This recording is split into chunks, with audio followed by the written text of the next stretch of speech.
அனைத்து அன்பு உறவுகளுக்கும் இனிமையான அன்பு வணக்கங்கள்.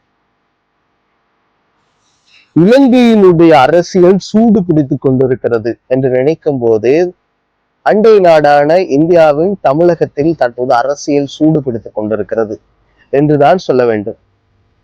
மன்னிக்கவும். வீடியோக்களை செல்வதற்கு முன்பதாக நேற்றைய தினத்துல தமிழகத்தினுடைய கரூர் என்கிற ஊர்ல தேர்தல் பிரச்சார கூட்டத்தில் உயிரிழந்த அன்பு அண்டை உறவுகளுக்கு எங்களுடைய சமூக வலைத்தளம் ஆர்ஜே விதோஸ் டைரி சமூக வலைத்தள பக்கம் சார்பாக ஆழ்ந்த இரங்கல்களை தெரிவித்துக் கொள்கிறோம். சரி, இப்ப வீடியோக்குள்ள போகலாம்.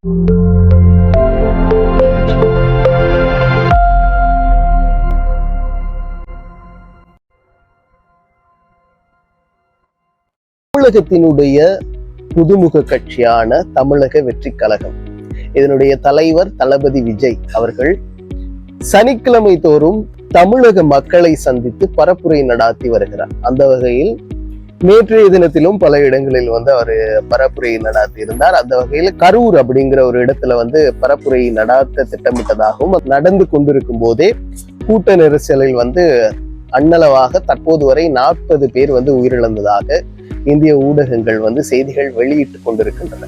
சரியா? சோ இது சம்பந்தமான விமர்சனங்கள் இது விமர்சனமாக கூடாத ஒரு விடயம் விமர்சனமாக்கப்பட்டு பலர் விமர்சனத்தை தெரிவித்துக் கொண்டிருக்கிறார்கள். சோ அந்த விமர்சனங்கள் என்னென்ன விமர்சனங்கள் எழுந்திருக்கிறது அப்படிங்கிறது தான் இந்த வீடியோல நம்ம பார்க்க போகிறோம். நேற்றைய தினத்துல இடம்பெற்ற இந்த பரப்புரையின் போது சன நெரிசல், ஒரு தலைவர் அரசியல் பிரமுகர் என்பதை தாண்டி நடிகரை பார்ப்பதற்காக பெருந்திரளான ரசிகர்கள் ஒன்று சேர்ந்தார்கள் என்றுதான் சொல்ல வேண்டும். அப்படி ஒன்று சேரும் போது ஏற்பட்ட தள்ளுமுள்ளு காரணமாக கூட்ட நெரிசலில் இப்படி 40 பேர் அண்ணளவாக உயிரிழந்ததாகவும் பலர் காயமடைந்து வைத்தியசாலையில் அனுமதிக்கப்பட்டதாகவும் இந்திய ஊடகங்கள் செய்தி வெளியிட்டு கொண்டிருக்கிற நேரத்தில் சுகாதார அமைச்சர், தமிழகத்தினுடைய சுகாதார அமைச்சர் செந்தில் பாலாஜி அவர்கள் நேரில் அதை சென்று விசாரித்துவிட்டு அதையும் உறுதிப்படுத்தி இருந்தார்.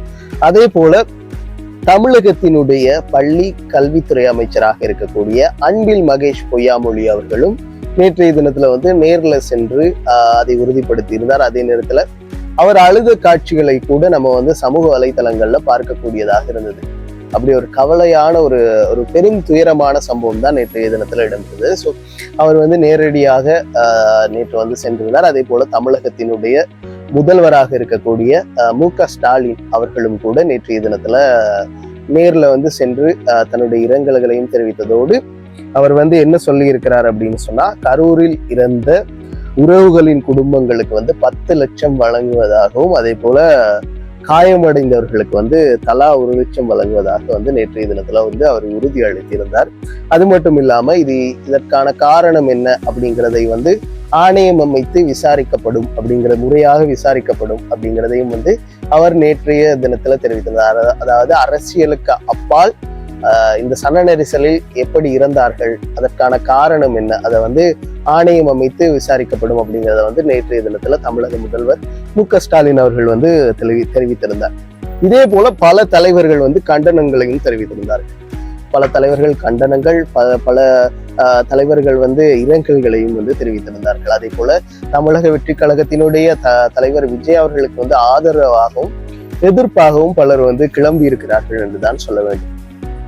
அந்த வகையில இந்த துரு சம்பவத்துக்கு நேற்றைய தினத்துல நாம் தமிழர் கட்சியினுடைய ஒருங்கிணைப்பாளர் சீமான் அவர்கள் ஆழ்ந்த இரங்கல்களை நேற்றைய தினத்துல தெரிவித்திருந்தார். அதையும் நீங்க பார்க்கக்கூடியதாக இருக்கும். அதே போல விடுதலை சிறுத்தைகள் கட்சியினுடைய தலைவராக இருக்கக்கூடிய தொல் திருமாவளவன் அவர்களும் கூட ஆழ்ந்த இரங்கல்களை தெரிவித்திருந்தார். அதே போல திமுக, அதிமுக, தேமுதிக தலைவர்கள், உறுப்பினர்கள், அதை தாண்டி பலர் அரசியல் பிரமுகர்கள் ஆழ்ந்த இரங்கல்களை தெரிவித்ததோடு இதற்கு அரசு கட்டாயமாக ஒரு தீர்வு வழங்க வேண்டும் சோ அப்படிங்கிற மாதிரி தெரிவித்திருந்தாங்க. சரி, இதெல்லாம் ஒரு பக்கம் இருக்கட்டும். அரசியல்வாதிகள் இப்படி பேசுவாங்க, நாளைக்கு அப்படி பேசுவாங்க, இப்படி பேசுவாங்க, அது இருக்கட்டும்.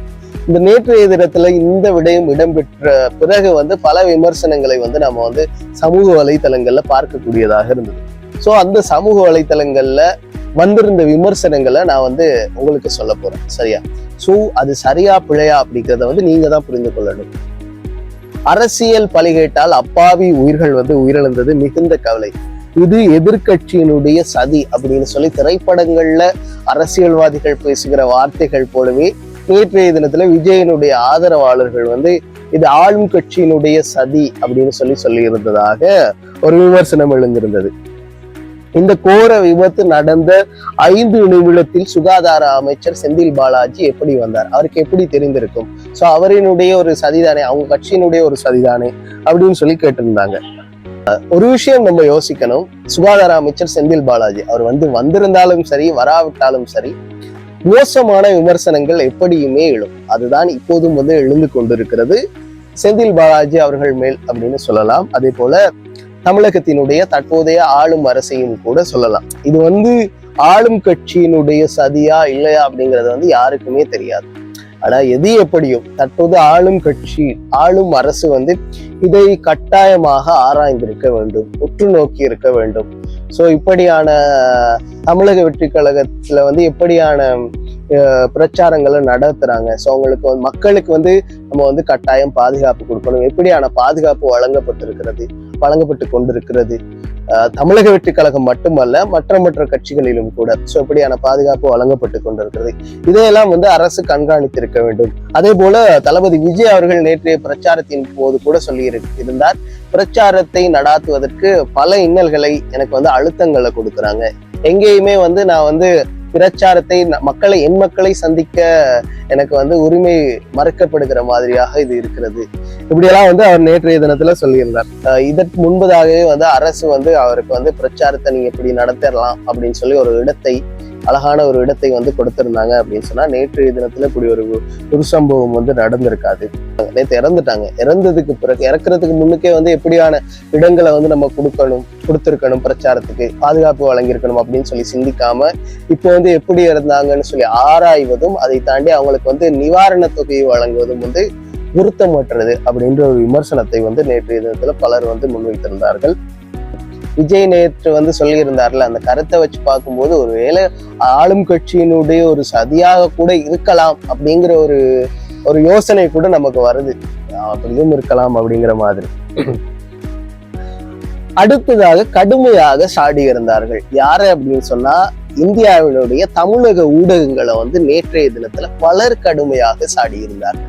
அந்த சாடலுக்கு காரணம் என்ன அப்படின்னு சொல்லி பார்த்தீங்க அப்படின்னு சொன்னால், விஜய் அங்க போறார், விஜய் இங்க போறார், விஜய் சாப்பிடுறார், விஜய் கை கழுவுறார் அப்படிங்கிற எல்லாவற்றையுமே செய்தியாக வெளியிட்ட ஊடகங்கள் இதற்கு முன்பதாக தமிழக வெற்றி கழகம் ஒரு அறிக்கையை வெளியிட்டிருந்தது. அதாவது பொதுமக்கள் பிரச்சாரத்தின் போது பின்பற்ற வேண்டிய வழிமுறைகள் என்ற வகையில ஒரு விடயத்தை வெளியிட்டிருந்தாங்க. ஒரு அறிக்கை மாதிரி ஒரு விடயத்தை வெளியிட்டிருந்தாங்க. அதை எல்லாருமே பார்த்திருப்பீங்க.